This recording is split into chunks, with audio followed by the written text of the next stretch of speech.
I'm Jeff Young, and I'm the CIO in residence for the Confer Group. And if you recall, in October and November, we had a couple of sessions with Solve100 that were very well received, and a lot of good information came from them. And now we're going to continue this discussion with Solve today, and then also early March. We'll finalize the series. As always, please participate wherever you want, ask questions whenever you want. I will, here in a minute, ask each of you to introduce yourselves and answer a question that David's going to put up for us in a minute.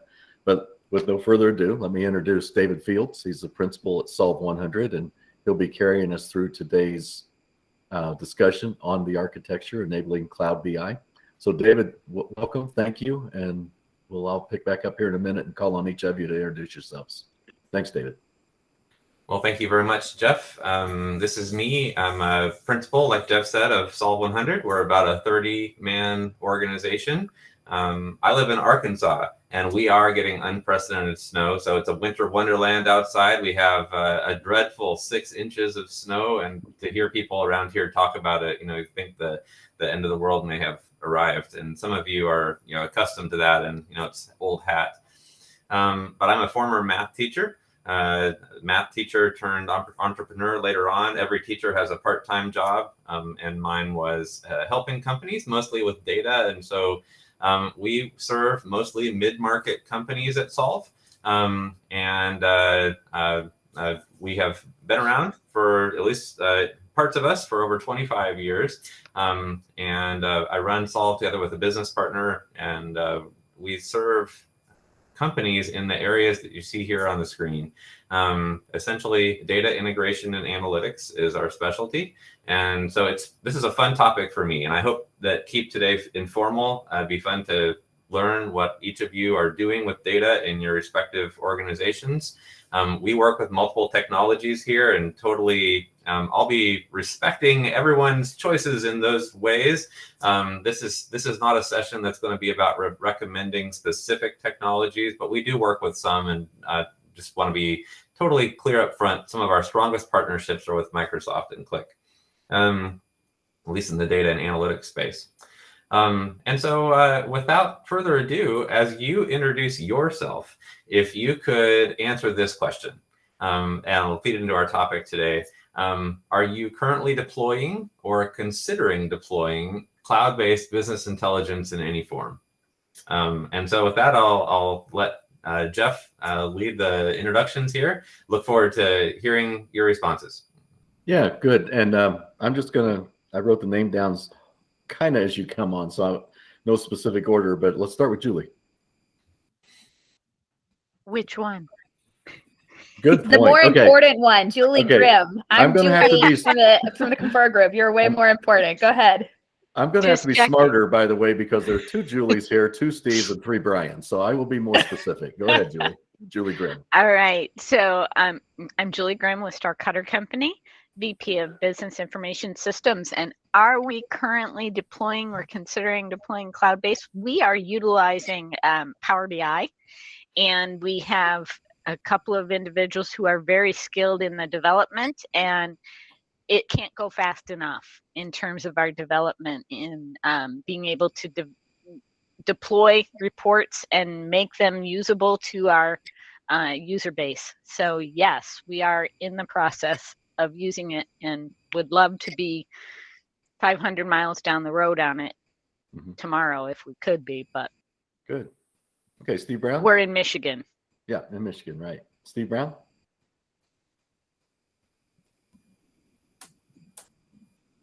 Steve looks like he's departed. Oh, yeah. Yeah, well, he stepped away. Okay, we'll give him a second. Steve Rubik. Let me just take myself off of mute. Yeah, Steve Rubik here. I'm CIO of Contrarian Capital Management in Greenwich, Connecticut. Currently doing a BI rollout using Power BI, but I've done a lot with a lot of other technologies, a lot of BI vendors with Qlik and Tableau and Business Objects, and it's probably a handful of other projects over the last 15 years. But right now, currently focusing on Microsoft's solutions. Very good. Thanks, Steve. Randy Murley is here, and Brian, you can speak after him if you want. Randy Murley, Director of IT for Red Gold. We currently have an on-prem BI solution, a little bit of a love-hate relationship. We have looked periodically. The business isn't ready to pull the trigger yet, and we have a few folks who are using Power BI. Okay, Brian? good. Yeah, Brian White, want to add anything to that? I think Randy summed it up. All right, got it. Let's see. Anand. Hi, I'm Anand Ramakrishnan. I'm the Director for Data Engineering at Rotary International. We do have a on-prem data warehouse / BI, but as part of the data strategy, we are considering deploying to a cloud-based solution. Although we're not decided which one, we are an Azure shop. We are moving many things to Azure. But the data strategy and the jury is out as to what is the best way to deploy the business intelligence to the cloud. Okay, good. Thanks, Anand. Brian Noble. Hi, my name is Brian Noble, BI developer for Albany International. I'm also currently based out of Arkansas as well. We are kind of in a hybrid environment at the moment, but we are going to be pushing more in the future to the cloud. Good. And Brian Tullis is here with Albany as well. Anything you want to add, Brian?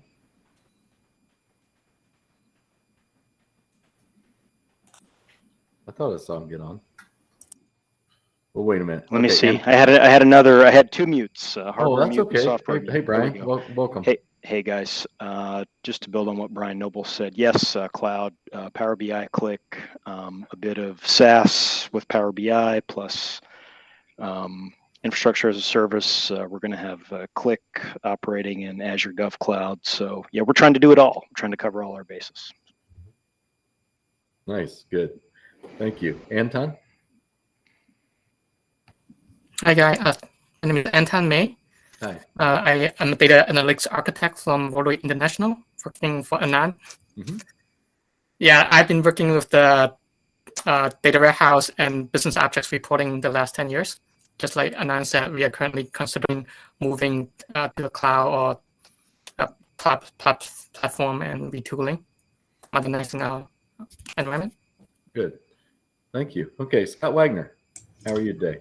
Good. Good morning, all. Scott Wagner, VP of IT at the Gulf Warehouse in Kansas, and also blanketed with some snow. We are on-prem with SQL Server, EDW, and then business objects for our reporting layer. We are looking at Snowflake and maybe a Tableau moving forward. Okay, thanks, Scott. Bill? Is Bill here? Yeah, I'm the support and security manager at the Gulf Warehouse. I work with Scott, Yes. and I'm the BI administrator in my spare time. Okay, hey, thanks for joining us. I'm trying to see if Steve Brown, you back yet? He must have had a call. He's with the ECMD in North Carolina. Not sure where he's at with BI. I know they had implemented Target. I think that was on-prem at one point. So we'll hear from him later. So there you go, David. Let you take it from here. All right. Well, thanks, everyone. And I'd like to keep today informal. So please feel free to pop in, interject, make a comment. I'll pause a few other times and ask you to unmute and say a few words if you'd like to. Agenda-wise, we'll be talking about the various ways of reloading data to these cloud BI platforms from on-prem. We'll talk about the major cloud platforms. Several of you have already identified, cloud platforms you're associated with. That's great. We'll talk about the role of the cloud ODS or data warehouse. We'll talk about some helpful tools and then a big driver for folks, which is cost, and some of the considerations about how you might want to design your BI. Today, we'll be tackling things from kind of a vendor agnostic perspective. I am going to bring up some vendors because they're impossible to talk about this subject without speaking about them. At my company, Solve, we concentrate our services with the Gartner leaders. So most of our experience is with Click, Tableau, and Microsoft. All of those platforms are anxious to help you use their capabilities in the cloud. And so because we help mid-market companies, you can see the data of this analysis here. This is the Gartner quadrant from Feb to 2021. So any day now, the 22 version will come out and we can all enjoy reading that. You've all mentioned different ones that you're associated with. So we'll be talking about, I think, mid-market companies as a category are kind of in a middle space where they know they want to do more with the cloud, and yet they still have a lot of valuable data on-prem. And so that brings up a challenge. How are we going to securely use our on-prem data with our cloud repository? And then there's the desire to do things like be closer in our reporting to our source systems, maybe do things that are more real time, to help help folks make good decisions in their BI. So let's start today just with a general topic about, how can you connect a cloud-based business intelligence platform to your source systems? And specifically, how do you do that with your on-premise source systems? And so one obvious way, all of the major platforms support what I'm going to call direct connection, meaning they'll have connectors built into their cloud platform that enable you to reach out and do a pull. You can pull in. And so that makes sense if your data sources are in the cloud already. So for example, if you've got a cloud API to your Paylocity payroll vendor or something like that, you can use a REST API connector to get data from them. Every BI deployment has a handful of text files around, so you can always upload those things. And a lot of times you'll use, and we have quite extensive customers where they're using either Dropbox, Box, or OneDrive to keep files, and those files are automatically updated into the BI. Say with a hierarchy that doesn't live in your ERP, you got to have that Excel that defines the hierarchy. Well, you can do that. But it's more problematic when your data sources are on premises. And that's what I'm trying to illustrate here. You could whitelist the IP of your cloud BI platform, but a lot of security administrators really frown on that practice. So we were just working with a bank. Of course, they're very interested in security, and they were horrified that anyone would, suggest that their cloud BI system query directly their on-premise database, because to do that, they would have to poke holes in the firewall, and they just didn't want to do that. Makes sense. A lot of companies don't want to do that. We have a major furniture company that did do that for a period of time, and now they have a cloud warehouse. They don't need to anymore. We'll get to that in a minute. All the major platforms also can do this. You can use your on-premises BI platform and do all the loading there. So, load on-premise, get it all ready, query things in the cloud, query things, in your file store. Maybe you have a file share on your network where all your files live. You could always pull those in. And then, of course, you can hit the SQL Server database that's local or Oracle or whatever it is. And then when it's all ready, you can push the completed BI artifact up to the cloud, and people can consume it from there. So here's the challenge. Do you really want to have a lot of additional investments on premise? A lot of our customers in the mid-market tell us that their on-premise equipment is getting to end of life. Their virtual machine cluster that they may have needs reinvestment. Or should they maybe move those workloads to the cloud and do a whole lot less reinvestment on premise? And so people are reluctant to do this. Also, it's a little awkward. There are a lot of times there's little limitations. And so all of the major platforms now sell what is this strategy, where you can install a gateway, and I'll use the word gateway. They call them different things. You can see this list here. Of course, Power BI uses the word gateway, but there's also Tableau bridges. Qlik has something called hybrid data delivery, where you can essentially have a little widget that runs on premise and helps you reload your data in the cloud platform. And they work a little differently, so they're all different. Some of them stage the data in the cloud. Other times they just reload your BI dashboard. And I think some of you using Power BI especially, are probably familiar with this approach. It's becoming popular with other ones too. So this is a wide open door. So all of the platforms are really working to make it easy for you for the location of your data to not be a barrier to using your Cloud BI platform. And so I imagine a number of you are using some of these solutions already. But I want to keep going because, and a few of you even mentioned plans to do this. After a while, you get to the point where you kind of want your data to live in a cloud. And there's lots of reasons to do this, but it brings up some challenges. First of all, if you still have on-premise systems, you're going to care about those and you need to use them and somehow get data to them. So let's talk about how to do that. And then also, you may have an objective to enable multiple BI vendors to use the data. We have a company in Dallas, a mid-market company. They have a little Tableau, a little Power BI, and they also have Qlik. And so they need a central data repository that all of them can get to. And so they don't want to put all their data in one of those vendors, specific cloud BI infrastructure. They want to have central that's outside of the control of those things. So let's talk about this a little bit. I'll bring this visual up to the screen and pause here. This is the major cloud data platforms. Sometimes these are called hyperscalers. I've heard that word used, and essentially what that's just referring to is these are enormous platforms.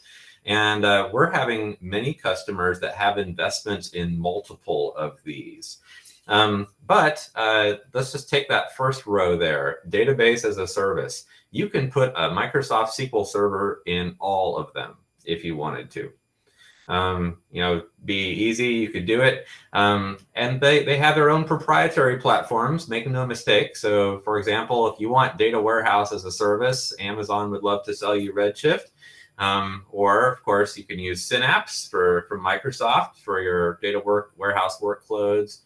We have several customers with BigQuery from Google, and they are doing truly massive work there. And then there's platforms that were mentioned already, like Snowflake. Snowflake is a platform that can run on all of these. Same with Databricks. So if you want a data lake of sorts, the Databricks solution can run on all of these cloud platforms. And so I'll just pause here for a second. Could I have some indication of, who here, maybe just, it's hard to raise your hand on this meeting client, but if you could unmute yourself briefly, how many have investments in Amazon at this point in time? And I'll raise my hand, I do. Anybody else have investments in Amazon?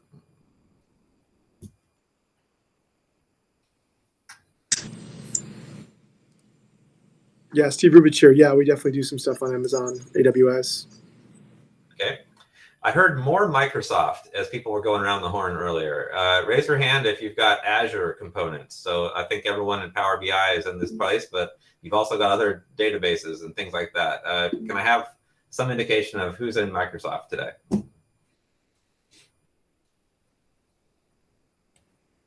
Looks like a couple of them raised their hand in the chat. You can raise your hand. Okay, sure enough. You can. That's fancy. I just noticed that. That's great. Four people, Dave. 4 people. Okay. And I think there's probably more based on how many Power BIs I heard. But how about Google? Anybody want to admit to having some investments in the GCP environment, in the Google environment? Yeah, maybe one there. So maybe a little less popular in this group, but we definitely have some clients using those platforms. And so you can these are popular platforms. They want you to bring your data, your business data, from wherever it lives to these platforms in order to use those. So as you move your data to the cloud, you're going to have to consider how to do it. And there are many platforms out there, and it's beyond the scope of this talk to compare the specific software solutions. But I consider one of the Cadillac options to doing this type of migration and ongoing maintenance of cloud data platforms to be a change data capture platform. And so Qlik has a solution called Replicate. There's DBT, there's Fivetran, there's others that I haven't named. But the idea is that you've got on-prem systems and other locations, maybe other clouds, and you will want to stream them to your cloud-based target. Instead of batch loading, which can be quite extensive and take a lot of time, especially if you have a lot of data, you may want to stream those minute changes as they are happening so that your cloud warehouse stays up to date and you're ready to use it. You can also move schema changes. So even as your data warehouse developers are changing data, those things go up there too. And so many of these solutions are what are called agentless, meaning they're not beating up your ERP platform while they're working. They're easy on it, and so you can confidently use them. And so I definitely think you should look at this category of solution. They're quite mature and very robust and they're great to use, especially if you have data in multiple clouds or maybe a little on-premise and you want to move it to the cloud. The other thing that you want to think about is that in your current environment where maybe quite a bit of your data is on-premise, people kind of have an idea of where that data comes from. Oh, all that data is in my ERP, or I've got this data and it's here, it's all in Salesforce, or whatever the case may be. But when you have data in the cloud and you want your organization to confidently use it, that's where a data catalog can really help. Because it's important for your power users to have confidence to use the data, and they kind of want to know where it comes from, if it's being updated regularly, can they confidently use it? And so a catalog can really help. And again, there are many vendors in this space.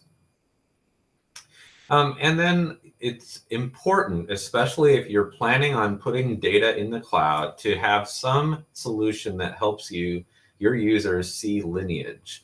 You want your users to trust your data, and because it's no longer in your network, oftentimes it brings up the question, well, is this data I'm using the right data, and where did it come from? How long has it been used? So for example, in the example illustration that I'm using, I pulled from one of the lineage packages that's out there on the market. You can see that this particular help desk dashboard is fed by a number of transforms that are standard across the organization. So for example, a master calendar, if we want to use time consistently across all our business intelligence, it'd be important for a power user to know that. So these are just some tools that may be helpful and worthy of consideration as you think of moving your data into a cloud platform.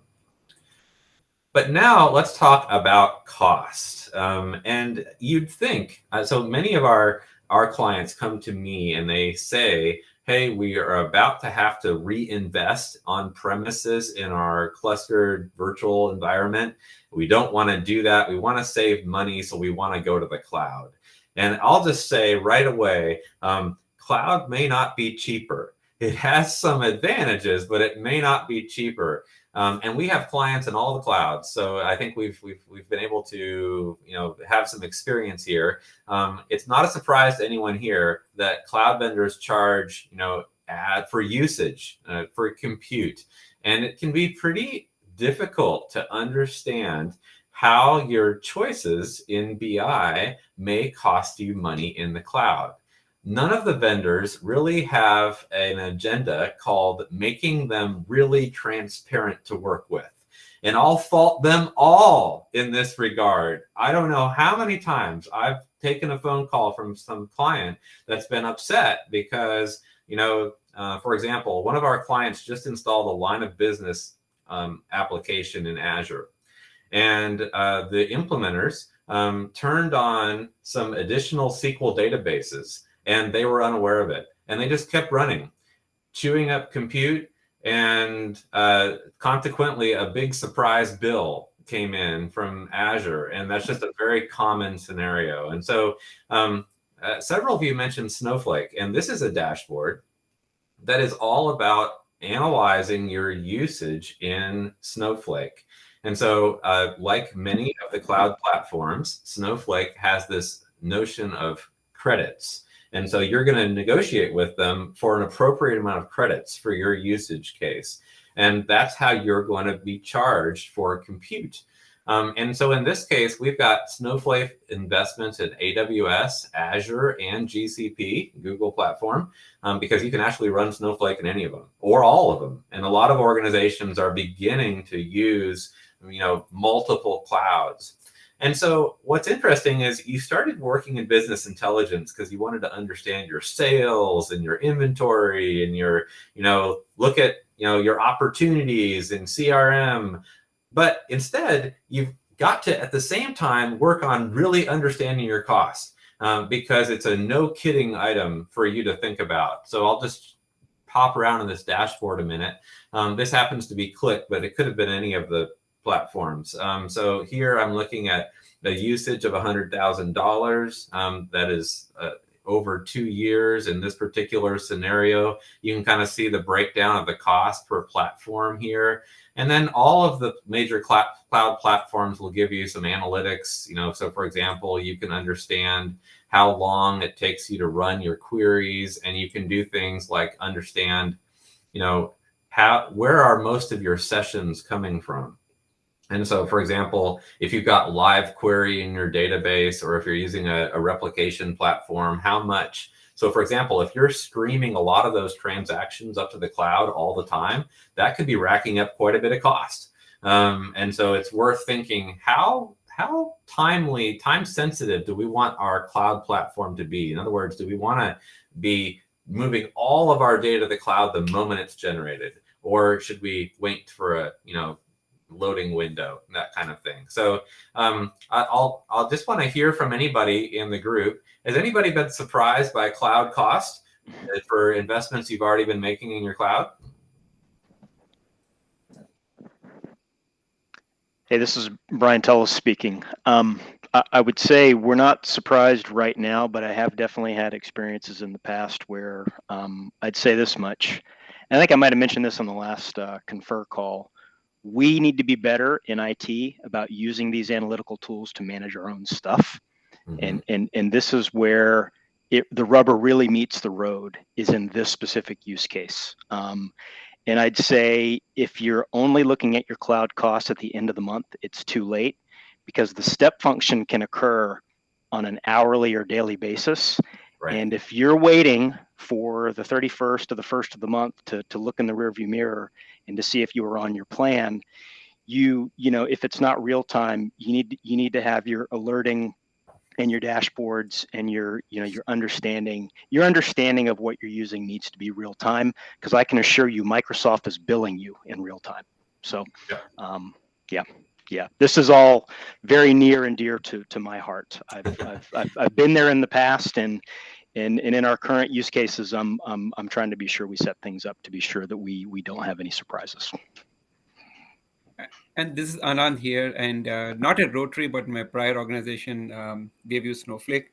And the thing which we learned by experience, and I would advise all the folks in the call, is there are hidden costs of using some of the features which escapes the eye at the beginning, right? Mm-hmm. So like in Snowflake, you can actually partition, and you can actually say which columns in the database you are more often being used, so therefore you can sequence it, all those things, right? So but there are costs with that, and sometimes we go overboard for getting performance gains and other things, but you often neglect that there's a cost involved with that. And so so back to what Brian was saying, that we need to keep monitoring it, right? Mm-hmm. And making sure that our architects and other folks are not overindulging by creating all sorts of cool features, but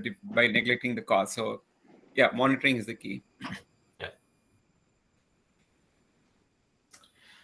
Well, I appreciate the stories, and it dovetails with my experience. We're going to talk more about that because I think there's some considerations for how you design your BI that directly impact how much it costs your organization. So these are the cloud data platforms. As I mentioned, you can put a Microsoft SQL server in the cloud. You can put an Oracle server in the cloud.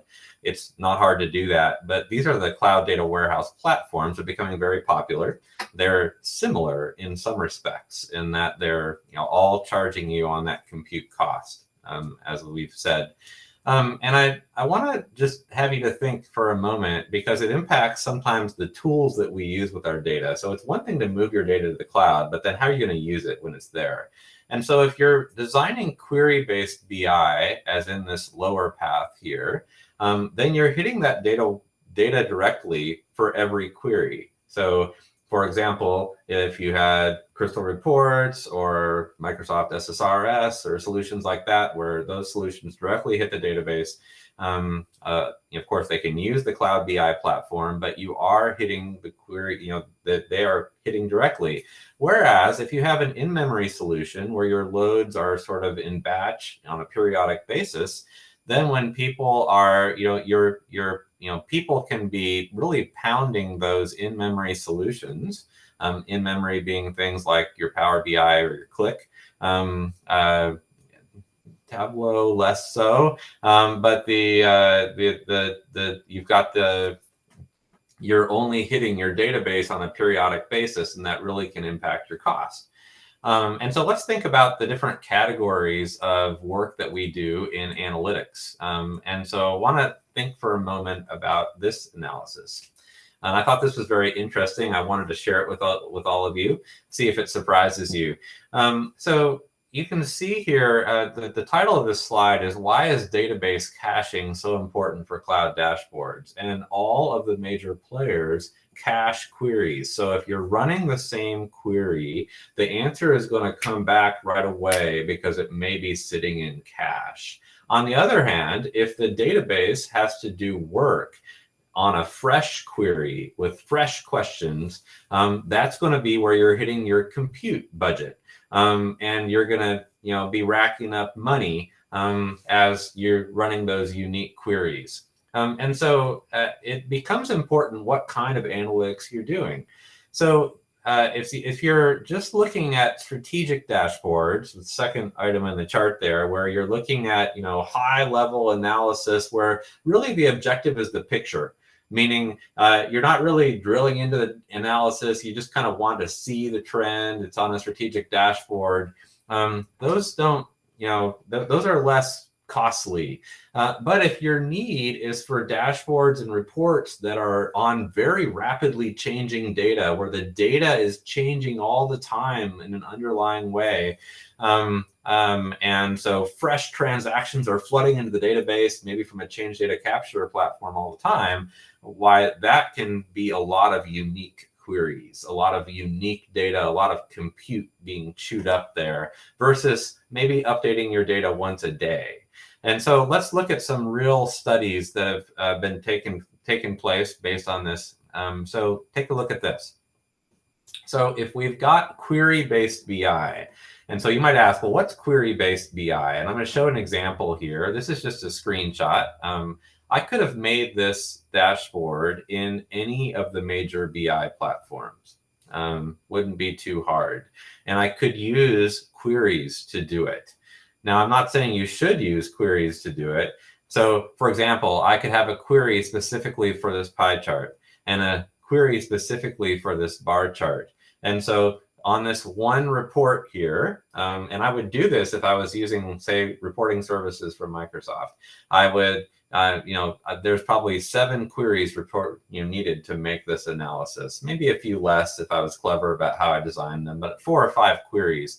And so running this and bringing back this analysis using strictly query-based BI techniques are going to chew up more compute. And so let's look at how that would impact us possibly from a compute standpoint. So if we're running queries every minute right against of our database, so we're replicating fresh transactions on this top strip from our sources, things are happening in our ERP, they're getting replicated to the cloud right away. Isn't it great?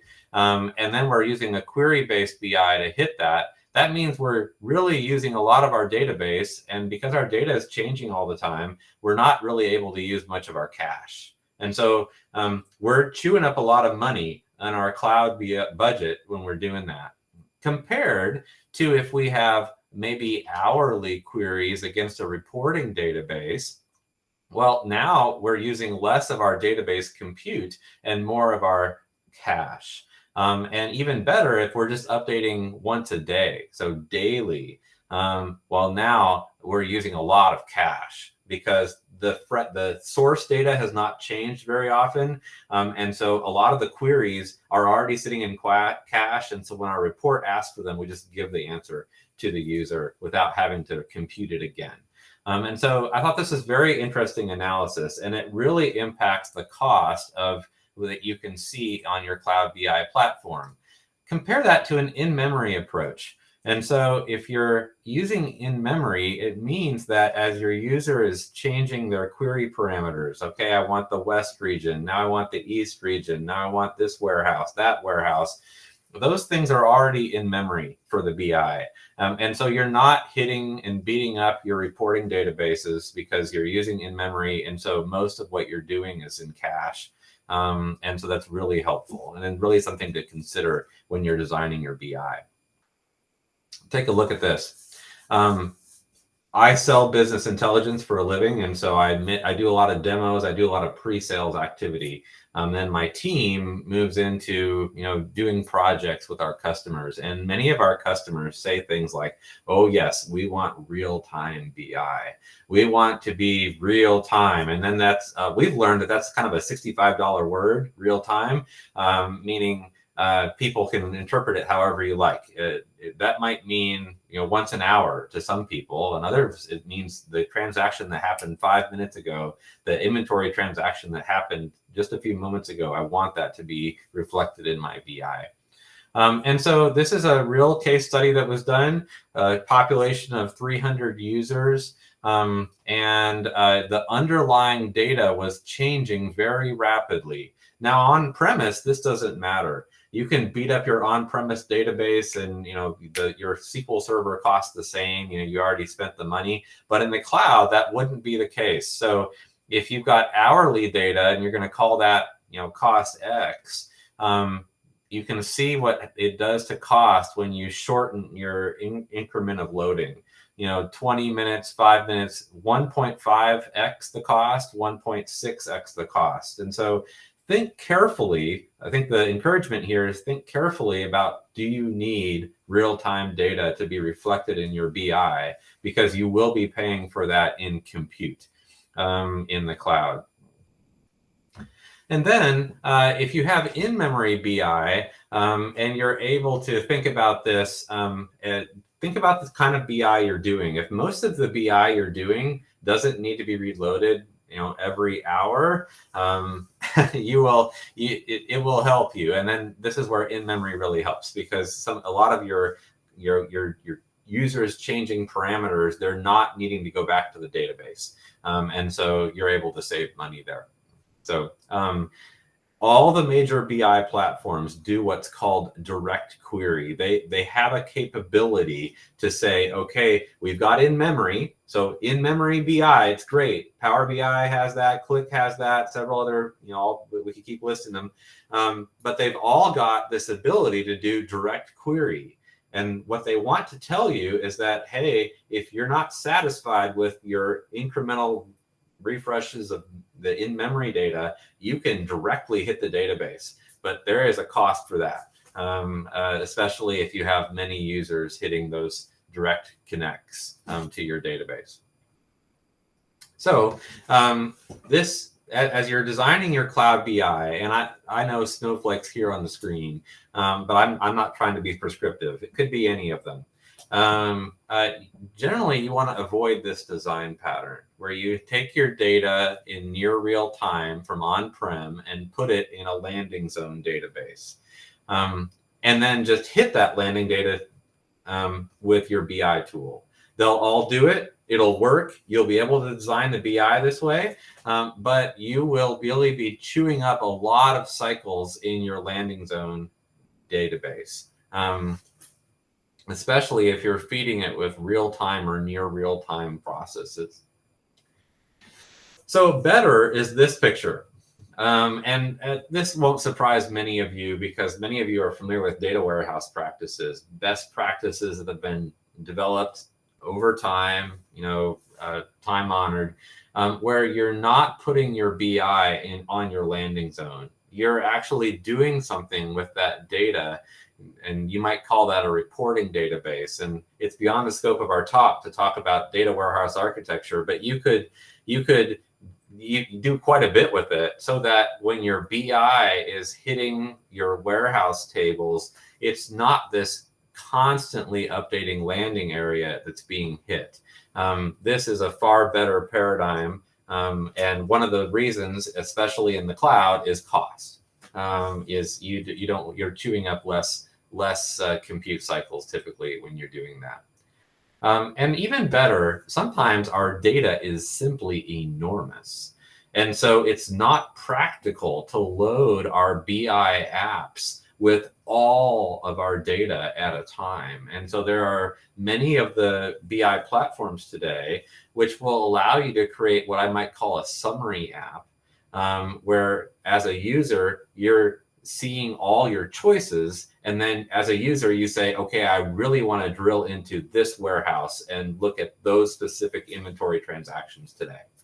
And that's when it goes after those granular transactions. And that can save you a lot of loading of transactions that you weren't going to use anyway in your BI apps. And so there are some techniques, without going too deep here or too technology specific, there are some techniques that can really save you some money when you're designing your BI over cloud data sets.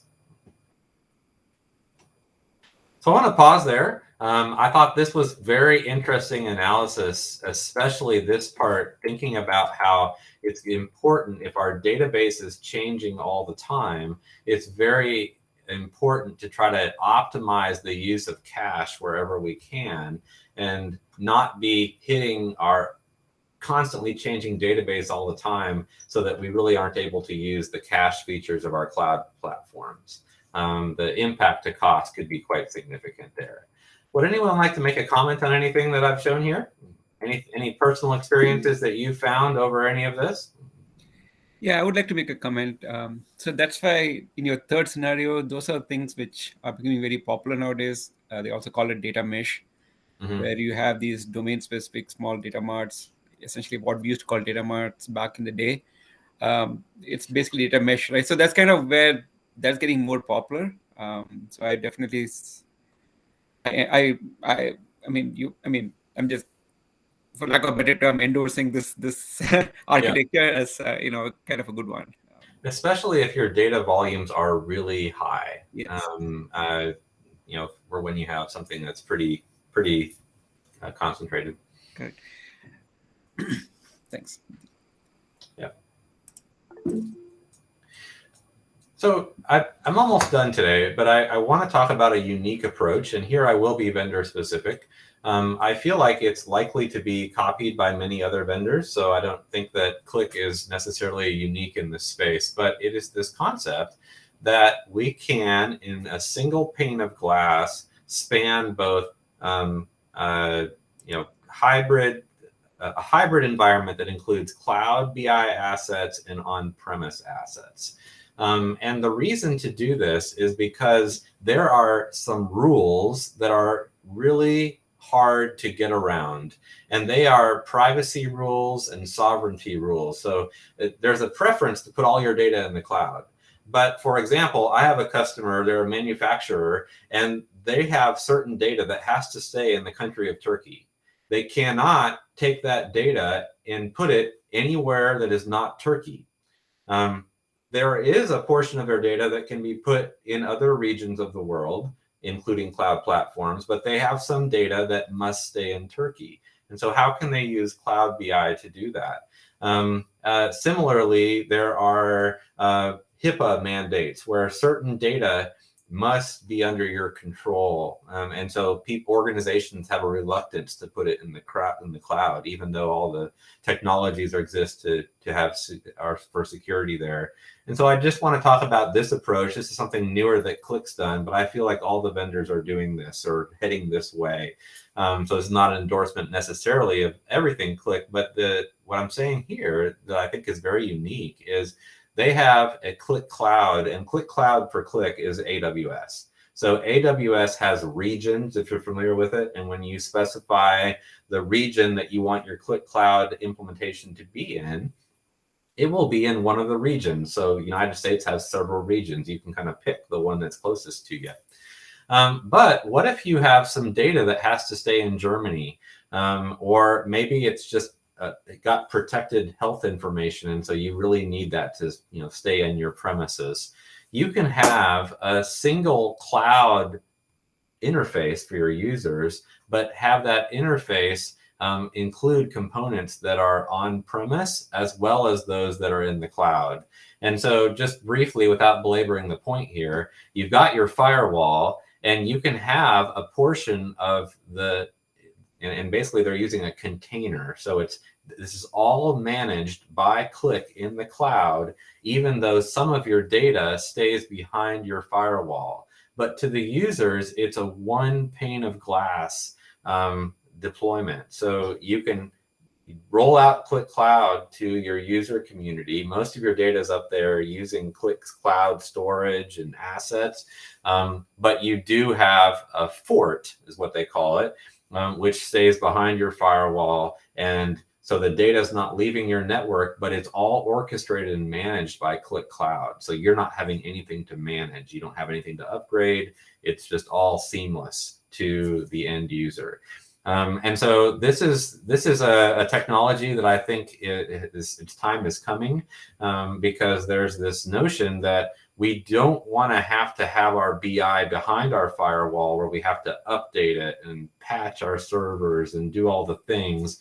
But we do want some of our data to live in different regions for whatever reason, or behind firewalls. So whether it's a data sovereignty issue or just a data privacy issue, having both data outside the firewall and inside the firewall in your cloud BI, I think is a pretty radical concept. And so I've called it here hybrid cloud BI and so some of our clients have used this not necessarily to have something behind their firewall, but because they want to have some of their data stay in, live in different clouds. They have multiple clouds, and they want to have a little Qlik Cloud managing their entire BI landscape, but some of their data just will live in certain spaces for either compliance reasons or privacy reasons.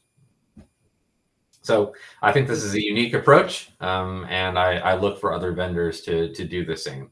I think the idea of having our data outside the firewall in cloud, where we can expose it to multiple BI platforms, is something whose time has come. And many of our clients are telling us we want to get to the cloud with our BI. We want to stop paying for our servers on-prem. So I think just to wrap up today, you can use a cloud BI platform, even though a lot of your important data is behind your firewall today. There are some either simple or complex ways of doing that. And then, and we know it's true because many of you have said so, many of you are building on the excellent cloud platforms from Amazon, Microsoft, and Google today, and there are a lot of tools for that. I would encourage you to consider things like your change data capture platforms. And then when using cloud warehouse platforms, it's important to think about your design of your BI and then the compute cost considerations that your choices are signing you up for. So if you want real-time BI because everyone wants that, it may cost you, and you may want to think about whether you really need that or not. So with that, I'll conclude and just ask if anyone has any comments. Anybody have any BI design considerations that you're experiencing that relate to how you're setting up your cloud? And David, while you're waiting, go ahead and, if you could, advance to the next slide. Talks about the next session. And absolutely. So my company Solve has done several talks now here with Confer. The first from October of last year broke down the Gartner Magic Quadrant and compared Power BI, Click, and Tableau specifically feature for feature. And then we talked last time in November about data literacy and how you get more adoption of your BI that you're working so hard to create. Today we've talked about Cloud BI, and then in March we'll be talking about specifically self-service and how you can optimize self-service so your developers in IT don't have to bear the brunt of all the creation of BI. You have the business people, power users in the business able to join you and participate and grow the BI content that you have together. And this slide deck will make sure that you get, along with the folks that couldn't make the call today. Susie will send the slide deck. I'm not sure if she's sending the recording, but she'd be glad to. But you can see these 2 recordings here from the last 2 sessions. In case you missed one of them, we will keep them up, and you can watch them as well. So any final questions for David? This has been really, really helpful today, I think. A lot of good discussion. All right. Well, David, yeah, go ahead. Jeff, I think Anon was raising his hand to ask a question. Oh, okay. Anon, I'm sorry. And Scott as well. Go ahead. Yeah, my question was more around around those links you have put here. So I mean, and I think I got the answer. You'll be sending the deck, so I can click on the link and see those things. And yes, we will. Yeah. Okay. That's just why I kind of put my hands down quickly, but then wasn't fast enough to catch Scott's. No problem.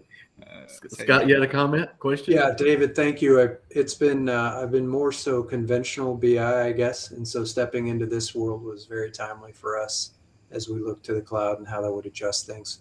One of the things that I'm accustomed to is kind of a metadata layer, and I know that's kind of a little bit off topic what you're talking about here, but as you talk about some of these cloud reporting tools, not as much maybe the EDW, can you enforce some of the same things that the old, Oracle Business Intelligence site would have used in the past, or business objects, those kinds of things? Is it full complement of those standards? You can. They're extraordinarily fully featured, but some of those features also are going to be found in your BI platform too. So if you're, for example, if your goal is self-service and you have some security considerations for that, and so you want to restrict what people can do with certain data, you can do that at the Cloud BI layer. If you have a catalog, they all have security features too.